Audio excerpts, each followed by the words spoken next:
in this series. Just drive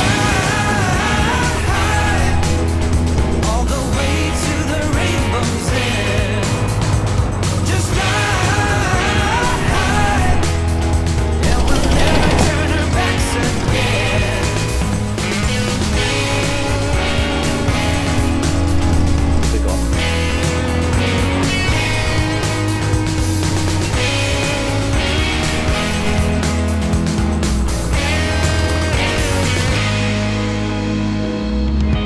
So this is how we end up.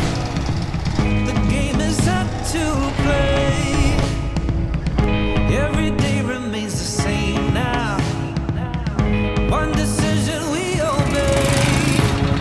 I just wanna climb on top of a hill and throw it all away, away. Take me far away before my mind spins off and I am on derailed, derailed. Just drive all the way to the rainbow's end. Just drive, and we'll never turn our backs again.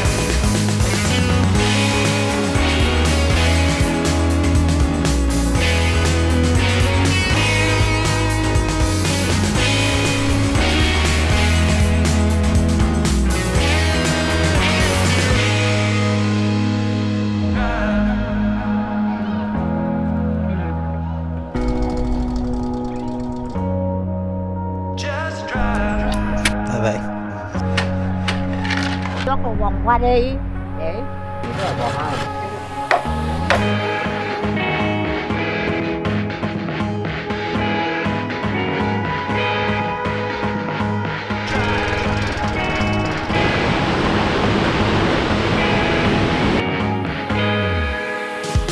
Just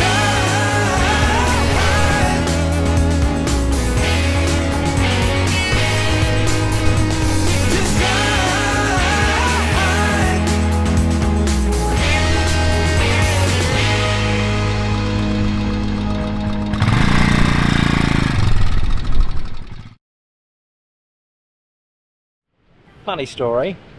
I was making my way back from the Himalayas to Australia and I'd bought a cheap ticket, so I was doing the Ma Run, a lot of stops along the way. Some of you might remember, at the end of New Zealand I was thinking about two places, one of obviously being the Himalayas, the other was Vietnam. And seeing I was in Southeast Asia, I thought, well, might as well go check it out as well. So I contacted Royal Enfield again, and just before I landed they said they'd found me a bike. And I'm back on a Scram, which is probably actually really good for the Vietnam because there's lots of cities, towns, villages, and compared to the Himalayas, a lot more of the roads are paved, so it should be good. I'll still hopefully find some dirt tracks to go explore. In the north there's a lot of mountainous ranges. Oh, we'll call them hilly compared to the Himalayas. Still stunning and beautiful from the pictures I've seen. I haven't been up there. But yeah, so now I'm actually in Hanoi, the capital, and I believe there's a section in the inner city here that is the best inner city area in Southeast Asia. It's called the Old Quarter and actually dates to the 11th century. And seeing I'm on a Scram, which is built for the urban as well, thought I may as well go check it out before heading north. Hanoi is bordered by the Red River and translates to inside the river. During the Lý dynasty, people migrated to the city and settled in what is now known as the Old Quarter, creating the densest urban area in the city. During this time, there was an influx of Chinese immigrants who arrived to trade, creating several Chinese neighbourhoods. When the French ruled over Vietnam, they partially rebuilt the area. This period saw many French and Indian settle in the city to conduct business. The Old Quarter used to be the residential, manufacturing and commercial centre, where each street was specialised in one specific type of manufacturing or commerce. Now the Old Quarter, along with its traditional products, goods and services, caters for tourists with hotels, restaurants, bars and souvenir shops.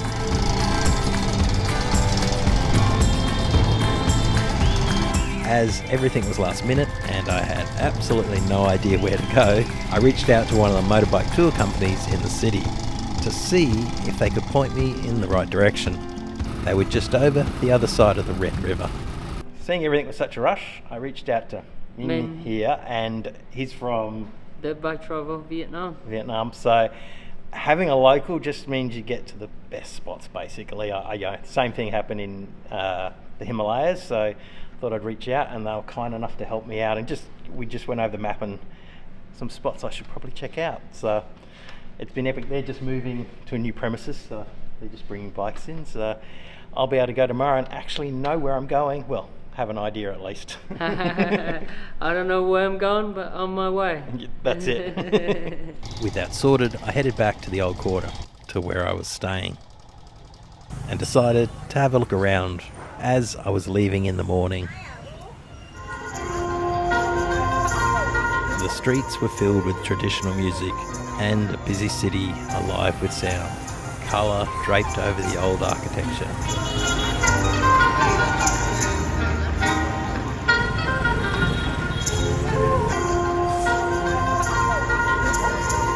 And food of every kind on all the streets.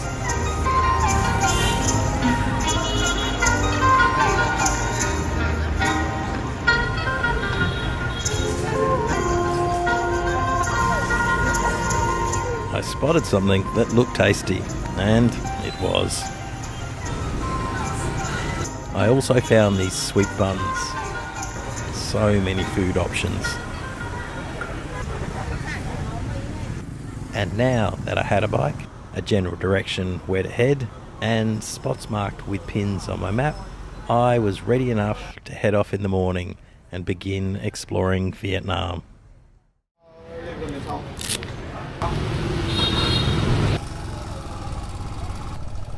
I started the journey out of Hanoi, firstly through the somewhat quieter streets of the old quarter. It wasn't long before the streets were packed. I then got onto the major road out of the city. One thing they do a little differently in Vietnam is their intersections. They make them massive, with more than 4 roads coming in, so there's plenty of room for everybody to weave their way through.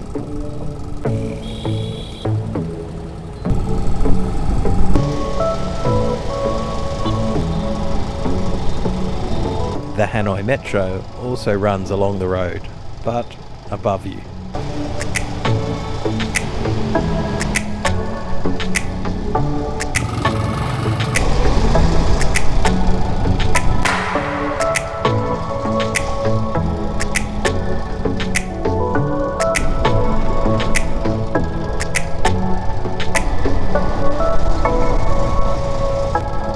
Like in India, there are no toll fees for motorbikes.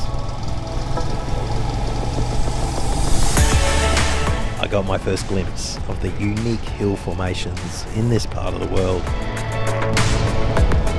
Yep, another country where you don't have the right of way, even in your own lane. Vietnam has over 2,360 rivers, stretching a total of 42,000 kilometres, including 6 major river basins. So I'd be crossing a lot of rivers.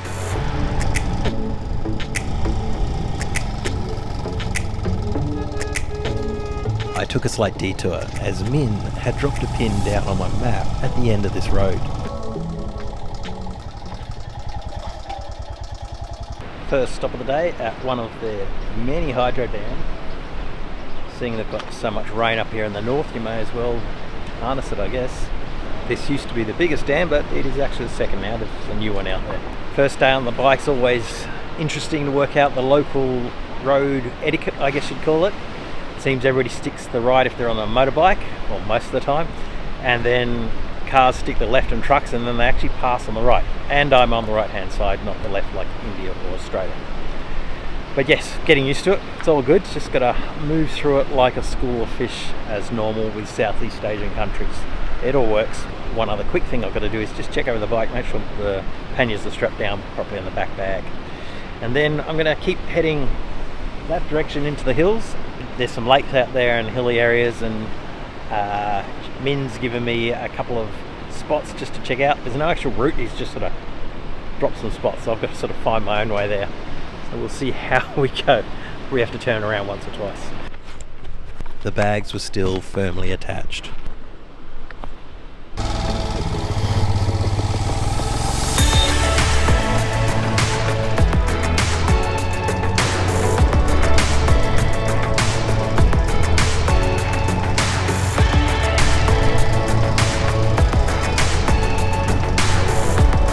There's some skills for you, riding with 2 chainsaws on your lap. The traffic started to back up, and then came to a complete stop. I made my way forward through the vehicles until I reached the front of the line and waited with the other 100 or so people on 2 wheels. When the all clear signal was given, it was on. Until we got to the cause of the delay, roadworks. Not the most orderly way to get through. It's more a case of, if you see a gap, take it.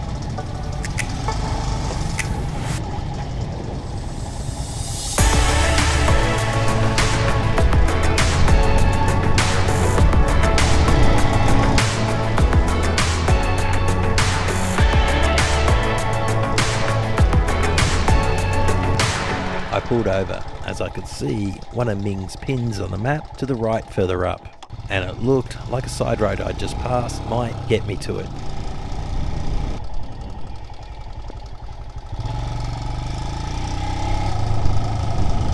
It looked like school was just let out, and all the kids were on these small scooters.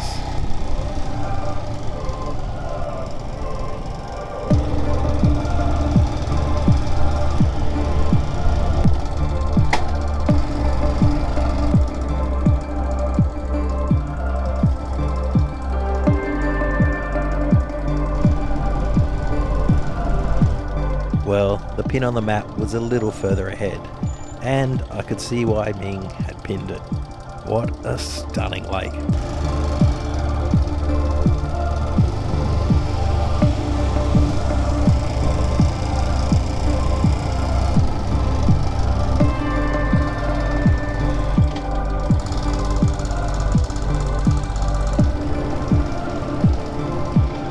That was a lot of long bamboo.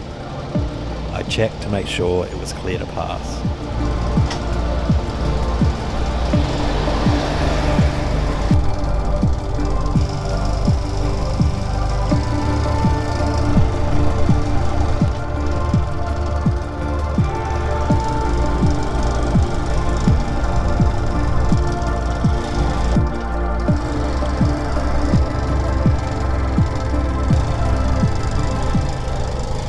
I came to a side road that looked like it may get me down to the water, so I turned down it to see where it led.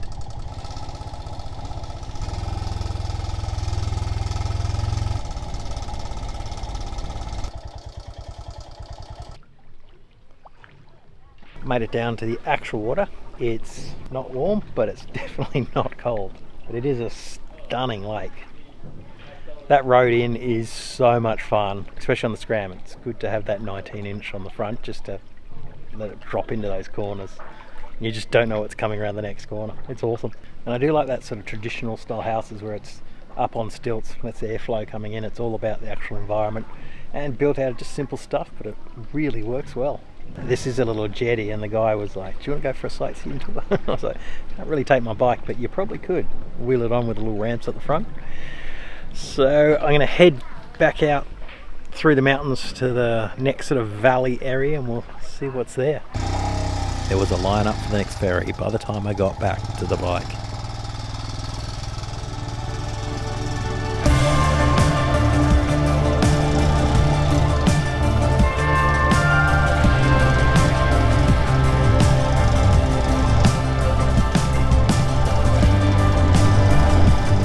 I passed more of these traditional wooden houses up on stilts. I pulled over to check out another random waterfall.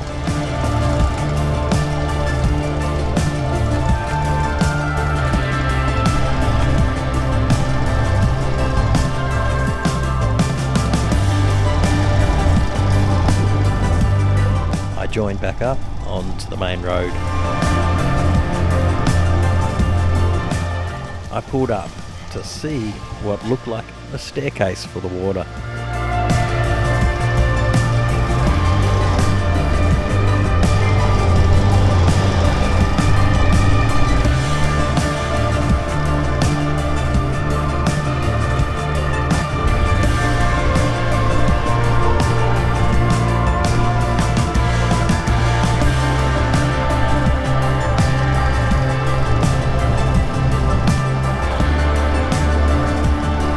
There was a turn off ahead, which looked like the road made its way to another one of Bing's pins on the map.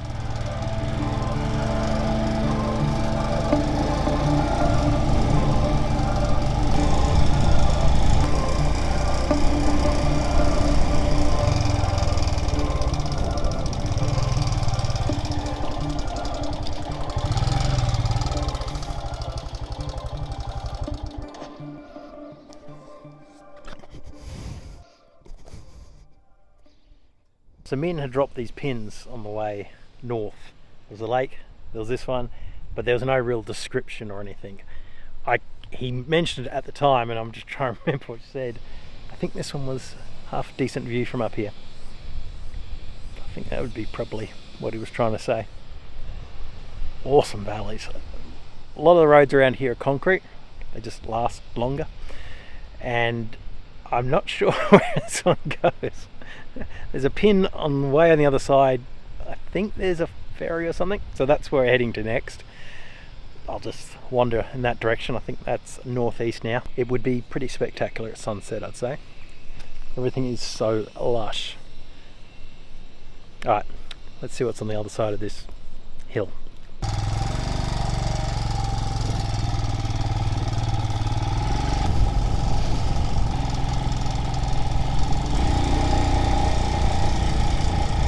I took the turn, which ended up in a bit of a clearing. So I went up the next little incline and found the road again. The road was, well, not quite a goat track. I'd say more like an agricultural track.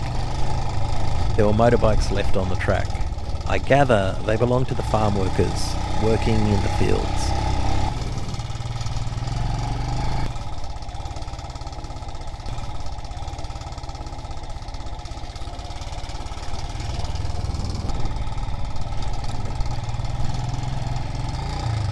There had been a major typhoon that had come through the north of Vietnam. I gather the amount of water around was from the associated storms that came with it.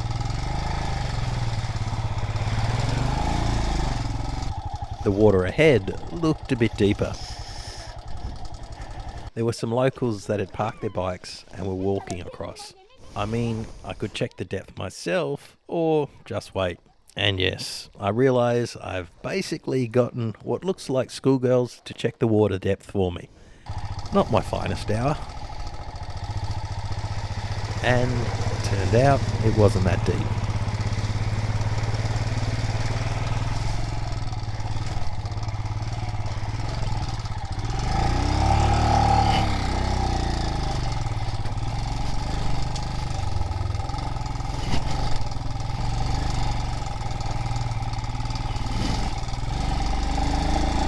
I definitely didn't want to drop off the side of this thin concrete ribbon, as it was quite a lot rougher on either side.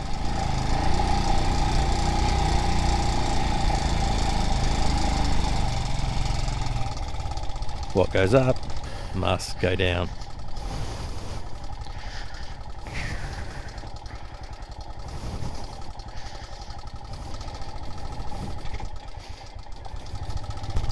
I was definitely in farming country now. At this rate, it was going to take a very long time to get to the next pin. I came upon more bikes. I couldn't see any people working in the farm nearby, so that could only mean one thing. They couldn't get any further on their bikes and had walked through on foot.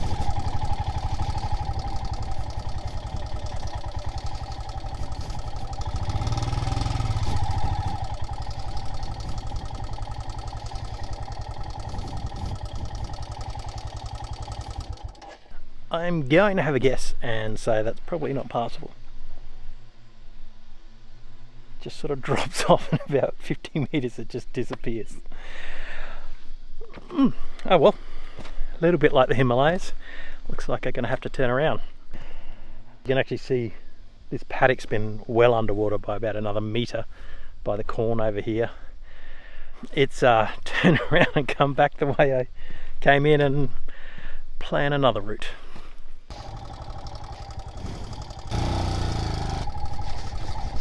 I definitely wasn't going to try and fight my way through that mud for the next few hours. I made my way back through the farms. You can understand why they had put this concrete strip in. Once this place got wet, unless you had really aggressive tyres and were on a dirt bike, you probably wouldn't make it over the hill.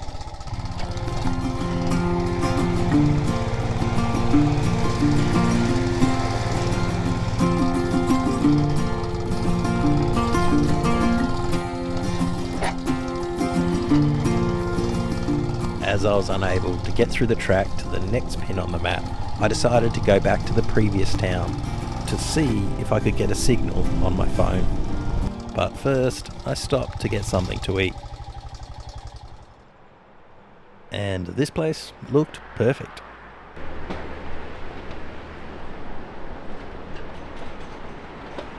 With a view like that, I couldn't help but pull over, and I'm hungry. I've had eaten, so I think there's some pineapple, some fruit, so gonna grab that.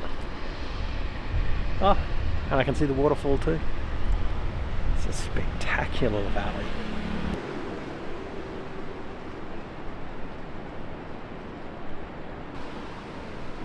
How good is food when you're really hungry? That pineapple is epic.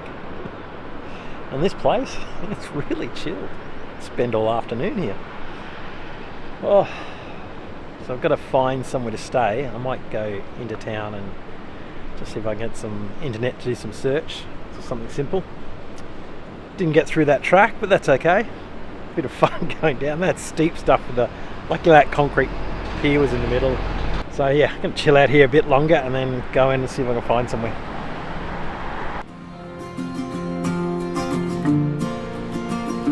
Just found the Instagrammer spot.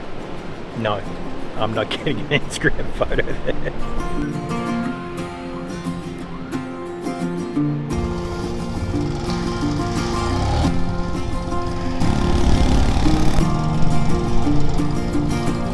I pulled over, but was unable to get any connection on the prepaid SIM I'd purchased in Hanoi. So I'd have to do it the old-fashioned way and look for somewhere that hopefully had the word hotel on it. I pulled into the first one I came across and decided to call it a day.